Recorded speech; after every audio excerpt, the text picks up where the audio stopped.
សួស្តីបងប្អូនទាំងអស់គ្នាខ្ញុំមានវីដេអូមួយចង់ចែករំលែកទៅដល់បងប្អូនទាំងអស់គ្នាអំពីរបៀបបង្កើត account DistroKid នេះជា account DistroKid ដែលយើងអាចរកលុយបានអ្នកទាំងអស់គ្នាដែលយើងគ្រាន់តែ upload ចម្រៀងចូលទៅក្នុង website DistroKid ហ្នឹងទៅហើយខាង DistroKid ហ្នឹងគេនឹងចែកចាយចូលទៅក្នុង store ផ្សេងៗនេះទាំងអស់អ្នកទាំងអស់គ្នាចូលទៅក្នុង store ទាំងអស់ហ្នឹងដើម្បីគេស្ដាប់ឬក៏គេ download ឬក៏គេទិញអញ្ចឹងយើងនឹងបានលុយមកវិញអ្នកទាំងអស់គ្នាអញ្ចឹងនេះជា account ដែលខ្ញុំបានបង្កើតយូរហើយអ្នកទាំងអស់គ្នាហើយខ្ញុំមានចម្រៀង upload ចូលទៅបានប្រហែល album ដែរអញ្ចឹងយើងចូលទៅការបង្កើតពីដំបូងមកអ្នកទាំងអស់គ្នាបាទនេះការបង្កើត DistroKid នេះយើងចូលទៅក្នុង browser របស់យើងទៅអ្នកទាំងអស់គ្នាយើងគ្រាន់តែវាយចុះក្នុង website DistroKid មកអ្នកនរគ្នានេះ DistroKid យើងចូលវាយមកវាចេញមកចេះអ្នកនរគ្នានេះហើយយើងយកលើគេមកនេះបើអ្នកទាំងអស់គ្នាចង់វាយចាំមើលខ្ញុំដាក់ link ឲ្យជា link គ្រាន់តែយើងចុចចូលទៅវានឹងដល់កន្លែងនេះហ្មងអ្នកទាំងអស់គ្នាអានឹងជា link របស់ website DistroKid ដូចគ្នាអញ្ចឹងហើយពេលចេញមកដល់នេះយើងត្រូវ login ជាមួយនឹង Gmail របស់យើងអ្នកទាំងអស់គ្នាយើងអាចវាយ Gmail របស់យើងក៏បានឬក៏យើងមាន sign in ជាមួយនឹង Gmail ស្រាប់ហើយក្នុង account របស់យើងអញ្ចឹងអ្នកទាំងអស់គ្នាអាហ្នឹងមកយើងមាន sign in ស្រាប់ហើយយើងស្រួលទេយើងគ្រាន់តែចុច sign up with Google នេះមកអ្នកទាំងអស់គ្នា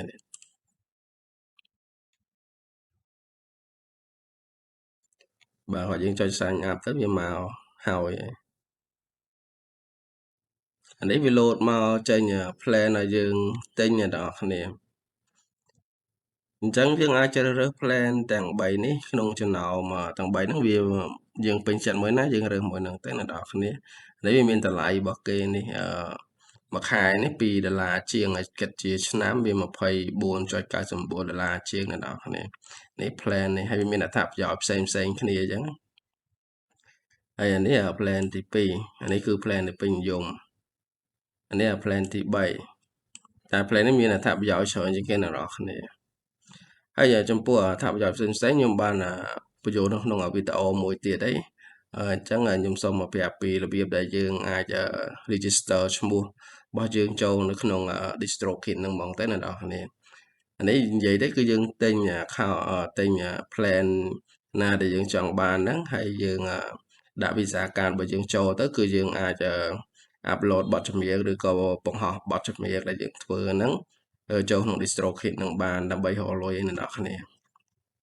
នេះគេដាក់ pick me ណាហ្នឹងបើយើងចង់បាន plan មួយណាហ្នឹងយើងរើស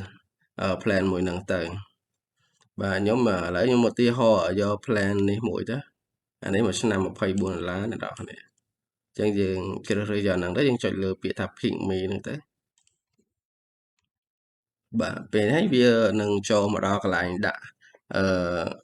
វីសាកាតរបស់យើងអ្នកនរគ្នានេះវាមាន plan ឈ្មោះ plan music scene plan ហ្នឹងហើយប្រាយជាមួយនឹងតម្លៃមួយឆ្នាំនេះគឺប៉ុណ្្នេះអ្នកនរគ្នា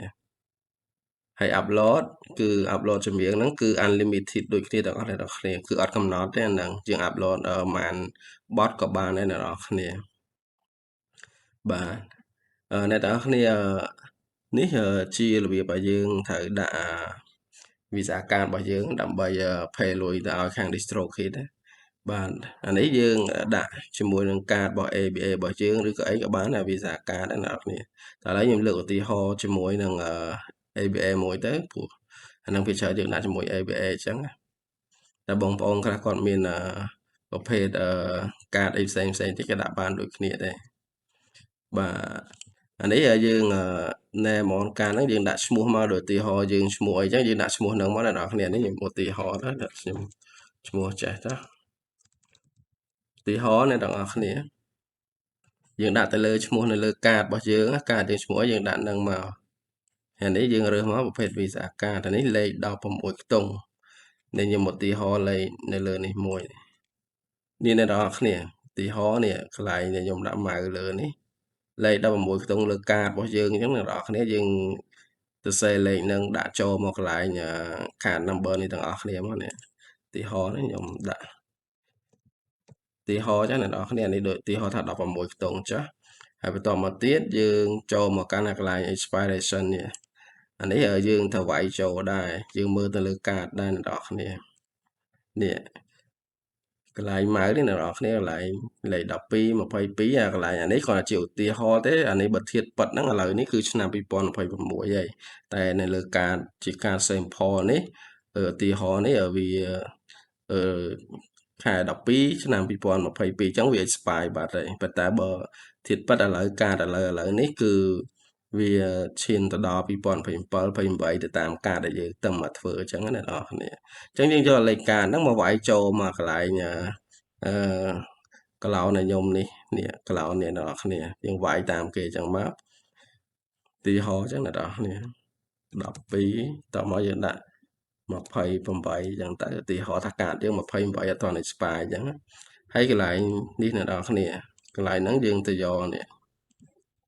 កន្លែងនេះយើងចុចពាក្យថា show CVV នេះអ្នកនរគ្នាហ្នឹងវាមានលេខដូចលេខpassword របស់យើងអញ្ចឹងយើងចុចនៅលើកាតណាអ្នកនរគ្នាកាតនេះយើងចុចទៅលើតាម app ទូរស័ព្ទដៃរបស់យើងហ្នឹងយើងចុចពាក្យថាសូហ្នឹងមកវានឹងមានលេខដូចជា3ខ្ទង់ហើយអញ្ចឹងយើងយកលេខហ្នឹងមកវាយនៅនេះមកអាហ្នឹងដូចលេខកូដអញ្ចឹងអ្នកនរគ្នាខ្ញុំឧទាហរណ៍មួយចានេះអានេះយើងចុចយកប្រទេសរបស់យើងមកហើយនេះ postal code នេះយើងselect យកលេខ1203ដើមចាស់អ្នកនរគ្នាហ្នឹងគឺជាលេខនៅពេញរបស់យើងហើយបើយើងចង់ search ក្នុង Google ក៏មានតាមខណ្ឌតាមអីផ្សេងដែរតែនេះយើងយកនេះមកអ្នកនរគ្នាហើយដល់ប៉ុណ្ណឹងយើងចុចពាក្យថា join ទៅគឺវានឹងទៅកាត់លុយនៅក្នុង ABA របស់យើងហើយវាចាំតែយើងចុចពាក្យថាយល់ព្រមឬក៏ OK នៅក្នុង ABA របស់យើងណាអ្នកនរគ្នាយើងចុចចន់អានេះគាត់ជាឧទាហរណ៍ទេណាអ្នកនរគ្នាយើងចុចចន់ទៅនឹងទៅវានឹង alert សារនៅក្នុងABA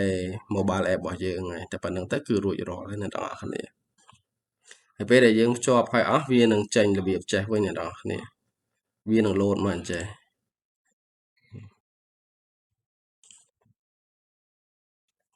នេះវានឹង load មករបៀបចឹងអ្នកនរគ្នាអញ្ចឹងគឺឲ្យតែ load មកអញ្ចឹងហើយគឺយើងអាច upload បទចម្រៀងបានហើយអ្នកនរគ្នាប៉ុណ្្នឹងទៅយើងអាចបង្ហោះបទចម្រៀងចូលទៅក្នុង website DistroKid ហ្នឹងហើយយើងអាចរកលុយពីវាបានហើយតែយើងត្រូវផុសច្រើនទៅរងចាំគេ approve review ចម្រៀងហ្នឹងហើយចែកចាយនៅក្នុង store នេះ store ជាច្រើនអ្នកនរគ្នា store ក្នុងនឹងជាច្រើនទាំងអស់ហ្នឹងហើយ